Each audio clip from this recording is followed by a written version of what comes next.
नमस्कार, आप देख रहे हैं डॉक्टर साहेब आपके साथ मैं हूं मुस्कान दर्ज को। आज के इस एपिसोड में हम बात करेंगे और जानेंगे। कई बार ऐसा देखा जाता है, बहुत सारे ऐसे लोग हैं जो आईवीएफ करवाते हैं, लेकिन वो बार-बार आईवीएफ फेल हो जाता है, लेकिन वो फिर भी वो बार-बार कोशिश करते रहते हैं। आज हम इसी बारे में तमाम जानकारी लेंगे और ये जानेंगे कि कब तक आईवीएफ करवाना चाहिए। अगर बार-बार आईवीएफ करवाने से फेल हो जा रहा है, तो क्या हमें बार-बार ट्राई करना चाहिए, नहीं करना चाहिए? इसी बारे में तमाम जानकारी लेने के लिए आज हमारे साथ मौजूद है बिहार के जाने-माने IVF specialist doctor Himanshu Rai. Sir नमस्कार, बहुत-बहुत स्वागत है आपका। जी। सर हम देखते हैं, जब भी आईवीएफ की बात आती है तो कई बार ऐसा देखा जाता है कि कई बार बहुत लोग आईवीएफ करवाते हैं, लेकिन वो बार-बार फेल होता चला जाता है। तो कब लोगों को रुकने की ज़रूरत है या कब तक करवाने की ज़रूरत है, इस बारे में थोड़ा बताएँ?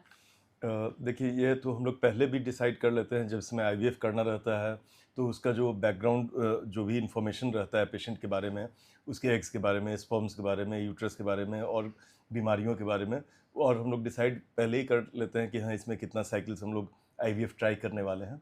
अगर कोई यंग कपल है 35 ईयर्स से कम एज का और उसका यूट्रस ठीक है, स्पर्म ठीक दिख रहा है, एग ठीक दिख रहा है, केवल ट्यूबल ब्लॉक है या माइल्ड डिजीज़ है, कोई दूसरा एंडोमेट्रियोसिस जैसे है, पीसीओडी है, माइल्ड मिल्क फैक्टर है, तो इन सब बीमारियों में अगर हम लोग सेल्फ गैमीट्स, अपने गैमीट्स को यूज़ करके हम लोग आईवीएफ करते हैं, तो एक मोटा-मोटी 30 टू 40% चांस प्रेगनेंसी रेट रहता है पर साइकिल।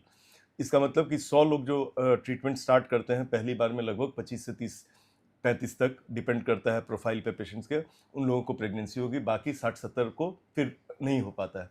ये जो 60-70 लोग दोबारा जब जाएँगे आईवीएफ कराने के लिए, उसमें भी प्रेगनेंसी रेट उतना ही 30% के आसपास रहता है। मतलब सेकंड साइकिल में 70 में से लगभग 20 लोगों को प्रेगनेंसी होगा।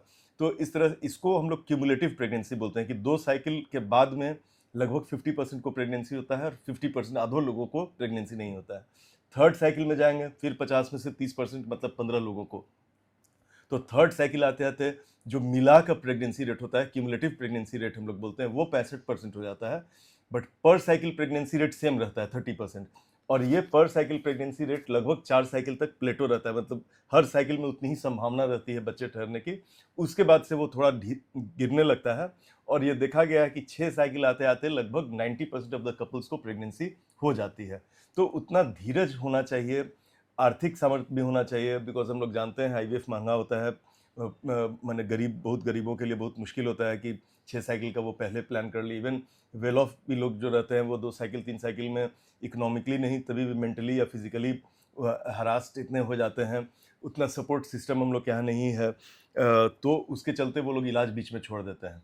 ये दूसरी बात है कि अगर एग की क्वालिटी ही अच्छी नहीं रहे, या सब चीज़ ठीक है लेकिन हम लोग का एम्ब्रियो फॉर्म नहीं कर रहा है अच्छे क्वालिटी का 1 या 2 अटेम्प्ट में, तब इसमें हम लोग पहले भी डिसाइड कर सकते हैं कि या तो इस ट्रीटमेंट को रोक दिया जाए और हम लोग गैमीट डोनेशन के बारे में सोचें, या अगर यूट्रस ठीक नहीं दिख रहा है तो हम सरोगेसी के बारे में सोचें। और इन सब केसेस में भी प्रेगनेंसी रेट, जैसे अगर किसी को एग डोनेशन की ज़रूरत है due to poor quality of eggs, तो उसमें चूंकि फर्टाइल डोनर से एग लेके किया जाता है, तो उसमें आईवीएफ का चांसेस 50-60% रहता है। तो उसमें 2 से 3 साइकिल में 90% लोगों को, जो नॉर्मली 6 साइकिल वेट करना पड़ेगा 90% के लिए, डोनर गैमीट्स में उसका चांसेस 3 साइकिल में ही 90% हो जाता है। तो इस तरह से हम लोग ट्रीटमेंट को मॉडिफाई भी कर सकते हैं, लेकिन अगर सब ठीक है, एग्स एम्ब्रियोज़ ठीक बन रहे हैं, ऐसे 5 अगर हम लोग बार एम्ब्रियोज़ अगर हम लोग 5 एम्ब्रियोज़ डालते हैं अच्छे, 1 बार में डाल 2 बार में डालें या 3 बार में डालें या 4 बार में डालें, तब उसको रिकरेंट इम्प्लांटेशन फेलियर बोलते हैं। और उसका अलग तरह से अब फिर ट्रीटमेंट प्रोटोकॉल्स बहुत सारा है कि क्या किया जाए, हालाँकि अधिकतर में कोई कारगर नहीं होता है, लक फैक्टर बहुत स्ट्रॉन्ग होता है। तो हमें केवल ये देखना रहता है कि बाकी सब फैक्टर्स ठीक है, औरत का एज बहुत ज़्यादा नहीं हुआ है, 40 क्रॉस नहीं की है औरत, हालाँकि 35 के बाद से ही एग का क्वालिटी डिटेरियोरेट करने लगता है, बट कुछ लेडीज़ में काफ़ी ज़्यादा देर तक भी फर्टिलिटी बरकरार रहता है, कुछ में पहले भी कम होने लगता है। तो ये सब बोलने का माने अगर मोटा-मोटी हम लोग देखें, तो अगेन 4 टू 6 साइकिल्स तक हम लोग को आईवीएफ अटेम्प्ट करना चाहिए। तुरंत साइकिल एक बार साइकिल फेल होने पे दूसरे डॉक्टर के पास लोग चले जाते हैं, फिर से पूरा वर्कअप करना पड़ता है। तो ये अच्छी चीज़ नहीं होती है।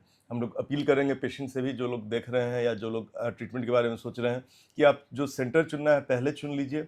और हर सेंटर में प्रेगनेंसी होती है और बहुत लोगों को नहीं होती है, इसलिए कि ये जो मैंने बताया 30 टू 40%, ये एवरेज पूरे वर्ल्ड वाइड इसी टाइप का डेटा है। कहीं हो सकता है 5% कम, कहीं 5% ज़्यादा हो, लेकिन जिस जगह जाइए स्टिक टू दैट प्लेस और वहीं पे अपना ट्रीटमेंट कराइए, बार-बार डॉक्टर चेंज नहीं कीजिए। जी धन्यवाद। सर बहुत बहुत शुक्रिया तमाम जानकारी देने के लिए। तो आशा करते हैं दर्शकों जो तमाम जानकारी है आपके लाभदायक रही हो। तो आज के इस वीडियो में इतना ही। अगर आपने अब तक चैनल को सब्सक्राइब नहीं किया तो तुरंत कर ले, साथ ही हमारे फेसबुक पेज को लाइक करें। वीडियो देखने के लिए आपका धन्यवाद।